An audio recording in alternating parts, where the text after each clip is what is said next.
Welcome back to our channel, kung saan tinatalakay natin ang mga makabuluhang isyu sa usaping national defense, maritime security, at international cooperation.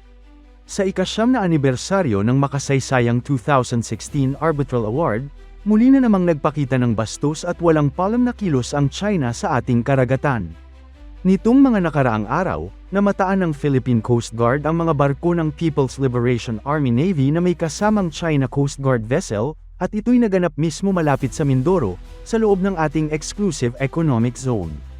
Pero bago tayo magsimula, tandaan natin na ang matatag na Pilipinas ay hindi lang nabubuo sa lakas militar, kundi sa maayos na pamahalaan, paglaban sa korupsyon, pagtanggi sa political fanaticism, at pagsugpo sa fake news. Mahalaga yan para sa tunay na seguridad at katatagan ng bansa. Ang 2016 Arbitral Award ay isang legal na desisyon na pabor sa Pilipinas, kung saan mariing itinakwil ng International Tribunal ang malawak na 9-line claim ng China sa West Philippine Sea. Ngunit kahit malinaw ang desisyong ito, patuloy pa rin ang panggigipit at panghihimasok ng Beijing sa ating teritoryo. Ngayon, pati karagatan ng Occidental Mindoro ay di nila tinantanan. Ayon sa Philippine Coast Guard, namataan nila ang 3 barko ng China, 2 warships mula sa PLA Navy, ang 793 at 164, at ang China Coast Guard Vessel 4203. Lahat ng ito, nasa 69.31 nautical miles lamang mula sa Cobra Island, Occidental Mindoro. Ang BRP Teresa Magbanua ng ating PCG, na kasalukuyang nagpapatrolya, ay agad na nakipag-ugnayan via radio sa PLA Warship 793 para alamin ang kanilang intensyon. Ngunit walang sagot mula sa naturang barko. Tanging ang China Coast Guard Vessel 4203 lamang ang nagbigay ng tugon, at ito'y may tipikal na linya ng Beijing, na ang lugar daw ay bahagi ng kanilang soberanya. Isang pamilyar na script na ilang ulit na rin nilang binibigkas kahit malinaw ang international ruling na taliwas dito. Ayon sa ulat, habang sinusundan ng BRP Teresa Magbanua ang mga naturang barko, naobserbahan ang helicopter landing exercises na isinagawa ng PLA Navy Warship 164. Tuloy-tuloy raw ang aktibidad buong umaga, na para bang nagpapakita sila ng puwersa sa loob ng ating EEZ.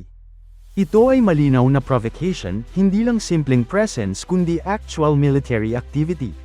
Wala man silang putok o direktang aksyon laban sa atin, pero ang ganitong uri ng kilos ay malinaw na intimidation at pagpapakita ng hindi paggalang sa ating soberanya.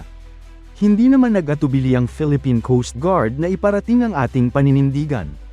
Paulit-ulit nilang pinaalalahanan ang PLA Navy at China Coast Guard na sila ay nasa loob ng Philippine EEZ, isang lugar na sakop ng ating karapatan base sa UNCLOS at sa Arbitral Award.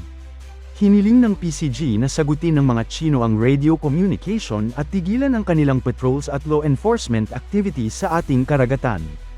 Ang pahayag ng PCG ay malinaw, ang kanilang misyon ay tiyakin ang ating karapatan sa karagatan, sa pamamagitan ng maritime domain awareness, radio challenges, at pagpapakita ng presensya, upang hindi tuluyang sakupin ng ibang bansa ang ating likas na yaman.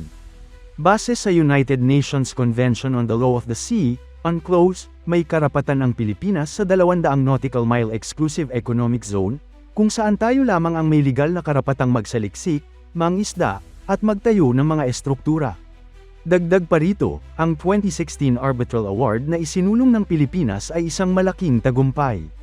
Pero ang tanong, paano ito pinatutupad? Ang ganitong mga insidente, tulad ng bagong provocation malapit sa Mindoro, ay nagpapakita na kahit may legal tayong karapatan, kulang pa rin tayo sa kakayahang ipagtanggol ito kung wala tayong matibay na presensya at modernisadong maritime capability. Bakit mahalaga ang Cobra Island at ang lugar na ito? Una, ito ay gateway patungong West Philippine Sea. Kung masanay ang China na malayang gumalaw sa ganitong distansya sa loob ng ating EEZ, mas madali para sa kanila ang mag-deploy ng mga barko o kahit magtayo ng mga artificial island sa hinaharap. Ikalawa, ito'y banta hindi lamang sa ating teritoryo kundi pati sa kabuhayan ng mga mangingisda at komunidad sa coastal areas.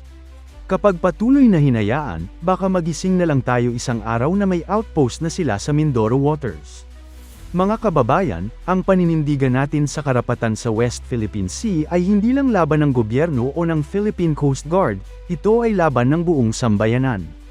Habang tinutuligsa natin ang ganitong paglabag ng China, kailangan din nating palakasin ang suporta sa ating mga maritime forces.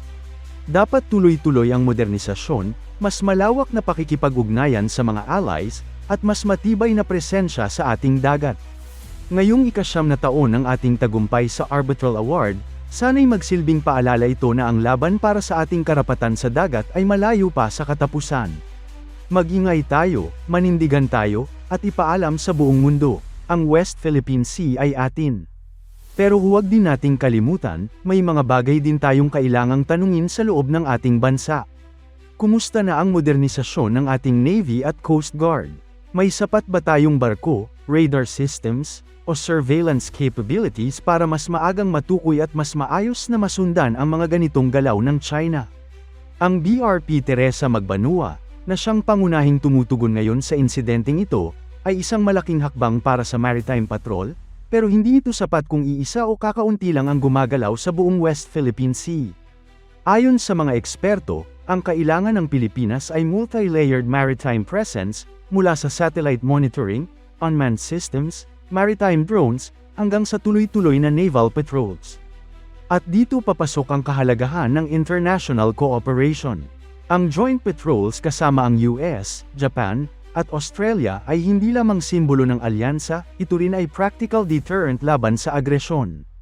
Sa bawat pagkakataon na may allied vessel na kasamang nagpapatrolya, mas mahirap para sa isang agresibong bansa na magsagawa ng harassment o intimidation. Pangatlo, ang papel ng mga Pilipino, ikaw, ako, tayong lahat, ay hindi pwedeng isantabi. Sa social media, sa usapan sa barangay, o kahit sa mga public forums, kailangan nating panatilihing buhay ang isyu ng West Philippine Sea. Hindi ito simpleng foreign policy matter, ito ay usapin ng pagkain sa mesa ng mga mangingisda, kabuhayan ng mga coastal communities, at kalayaang pantubig ng susunod na henerasyon. Kaya kung may mga nagsasabing, hayaan na lang, o hindi naman natin kaya ang China, tandaan natin, kaya nating lumaban sa tamang paraan. Sa pamamagitan ng batas, ng kooperasyon, at ng sama-samang pagkilos bilang isang bansa. Ang West Philippine Sea ay hindi lang bahagi ng ating mapa. Isa itong bahagi ng ating pagkatao bilang isang malayang republika.